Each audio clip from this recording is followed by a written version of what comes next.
നമസ്കാരം. മുഖ്യമന്ത്രി സ്ഥാനവുമായി ബന്ധപ്പെട്ട് കോൺഗ്രസിൽ നടക്കുന്ന സൈബർ യുദ്ധത്തിന് പിന്നിൽ ഇടത് സൈബർ കേന്ദ്രങ്ങളാണെന്നാണ് മാത്യു കുഴൽനാടൻ പറയുന്നത്. തിരഞ്ഞെടുപ്പ് കഴിഞ്ഞതിനു ശേഷം ഇടത് സൈബർ കേന്ദ്രങ്ങൾക്ക് പണിയില്ലാതിരിക്കുകയാണ്. ഇടതുപക്ഷം വരുമോ എന്ന കാര്യത്തിൽ അവർക്ക് വരെ ഉറപ്പില്ലാത്ത അവസ്ഥയിൽ വലിയ യുദ്ധത്തിന് ഇടത് ഹാൻഡിലുകൾ തയ്യാറല്ല. അതിനാൽ യുദ്ധം കൊഴുപ്പിക്കുന്നത് ഇടത് സൈബർ ഹാൻഡിലുകളാണെന്നാണ് കുഴൽനാടൻ ആരോപിക്കുന്നത്. കോൺഗ്രസ് നേതാക്കളെ പച്ചത്തെറി പറഞ്ഞു നടന്ന ഇടത് കേന്ദ്രങ്ങൾ ഇപ്പോൾ നേതാക്കൾക്ക് വാഴ്ത്തുപാട്ടുമായി നടക്കുകയാണ്.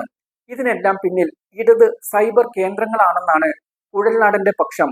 കുഴൽനാടൻ പറഞ്ഞാൽ ഇത് എത്ര കോൺഗ്രസുകാർ വിശ്വസിക്കും എന്നൊരു ചോദ്യമുണ്ട്. അദ്ദേഹം തന്നെ വിശ്വസിക്കുന്നുണ്ടോ എന്ന് തിരിച്ചു ചോദിക്കേണ്ടിയും വരും. കാരണം അത്ര ശക്തമായ സൈബർ പോരാണ് മുഖ്യമന്ത്രി സ്ഥാനത്തിന്റെ പേരിൽ കോൺഗ്രസിൽ നടക്കുന്നത്. ഹൈക്കമാൻഡിന് വരെ നിയന്ത്രിക്കാൻ കഴിയാത്ത രീതിയിലാണ് ഇതിന്റെ പോക്ക്. കോൺഗ്രസിലെ നേതാക്കളുടെ അനുകൂലികൾ അവരുടെ പേരിൽ വാട്സാപ്പ് ഗ്രൂപ്പുകൾ മുൻപ് തന്നെ ഉണ്ടാക്കിയിട്ടുണ്ട്. കോൺഗ്രസിലും അനവധി വാട്സാപ്പ് ഗ്രൂപ്പുകളും മറ്റ് സോഷ്യൽ മീഡിയ ഗ്രൂപ്പുകളുമുണ്ട്. ഇതിലെല്ലാം തന്നെ സൈബർ പോര് രൂക്ഷവുമാണ്. വി ഡി സതീശൻ അനുകൂലികളും KC അനുകൂലികളുമാണ് ഈ സൈബർ യുദ്ധം ഒഴിപ്പിക്കുന്നത്. ഇത് കോൺഗ്രസ് നേതൃത്വത്തിന് വലിയ തലവേദനയുമാണ്. കോൺഗ്രസിലെ ഈ സൈബർ പോരിൽ രക്ഷയില്ലാതെയാണ് Hibi Eden KPCC digital media cell ചുമതല ഒഴിയുന്നതായി കാണിച്ച് KPCC പ്രസിഡന്റിന് തന്നെ കത്ത് നൽകിയത്.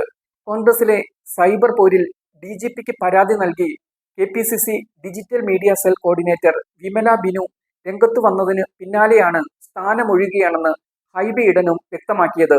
ഹൈബിയുടെ രാജി ഇതുവരെ സ്വീകരിച്ചിട്ടില്ലെന്നാണ് സൂചന. കൊച്ചിയിലെ VD സതീശൻ ഗ്രൂപ്പിലെ പ്രധാനിയാണ് വിമല. സതീശന് വേണ്ടി സൈബർ യുദ്ധം നയിക്കുന്നതിന് നേതൃത്വം നൽകുന്നതും ഈ വിമല തന്നെയാണ്. KC വേണുഗോപാലിനെ അനുകൂലിക്കുന്നവർക്കെതിരെ സൈബർ ആക്രമണത്തിന് വിമല ആഹ്വാനം ചെയ്യുന്ന രീതിയിൽ സ്ക്രീൻഷോട്ടുകൾ പ്രചരിച്ചിരുന്നു. ഇതിനെതിരെയാണ് വിമല DGPക്ക് പരാതി നൽകിയിരിക്കുന്നത്. KCയെയും അദ്ദേഹത്തിനെ പിന്തുണയ്ക്കുന്നവരെയും സൈബർ ഇടത്തിൽ ആക്രമിക്കണമെന്ന് രഹസ്യ കൂട്ടായ്മയിൽ ആഹ്വാനം ചെയ്തത് പരസ്യമായതോടെയാണ് KPCC അന്വേഷണം നടത്തിയത്. മുഖ്യമന്ത്രി സ്ഥാനാർത്ഥിക്ക് വേണ്ടിയുള്ള സോഷ്യൽ മീഡിയ യുദ്ധത്തിൽ ഏർപ്പെട്ട 90 വ്യാജ ഐഡികളാണ് ഇത് സംബന്ധിച്ച അന്വേഷണത്തിൽ KPCC കണ്ടെത്തിയത്.